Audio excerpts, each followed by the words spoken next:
Joel Rifkin was born January 20th, 1959, to two college students that weren't married or dating. Soon after being born, Joel was put up for adoption and adopted by a wealthy middle to upper class family who lived just outside New York City. Joel had a hard time making friends at school as he was seen as slow and weird due to his poor posture, and he was given the nickname Turtle, and he was often bullied for being stupid. However, he did have dyslexia and he also had an IQ of 128. No one knew about his dyslexia, so he was made fun of for not being smart. He also was left out of almost every athletic activity, and he was bullied hard. He tried to join the yearbook club, but got his camera stolen and broken, which had all of his pictures that he'd taken in it. This caused Joel to spend more time alone and slowly became more and more isolated as he had no peers to turn to. His adult life was more of a continuation of his childhood, and he spent more and more time alone. He graduated from East Meadow High School and went to a local community college before dropping out and not gaining his degree. Joel became fantasized with the movie Frenzy, in which the main character would pick up women and strangle them to death.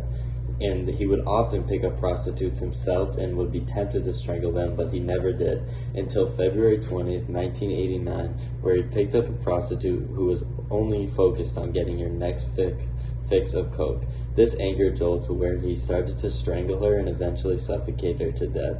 He then cut up the body piece by piece, including ripping out the teeth and putting the head into a paint can.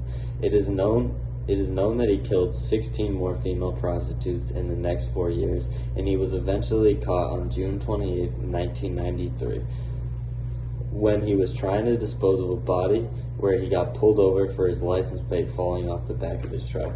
He knew that he would get caught because of the smell of the body, so he kept driving until eventually crashing his car.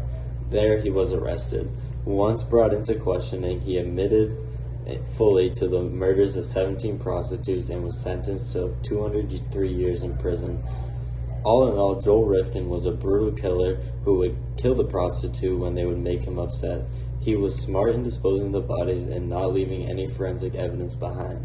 He liked to dominate his victims, strangling each one by his own hands, and he was definitely a psychopath. He had no real feeling for what he was doing. However, he did feel remorse after getting caught, and he did not understand what made him do the things that he did, and he was much like Jeffrey Dahmer in that sense. He also has a different makeup in the frontal lobe of his brain, where he has no coloration where there should be color. And to this day, Joel Rifkin is still serving his 203-year sentence.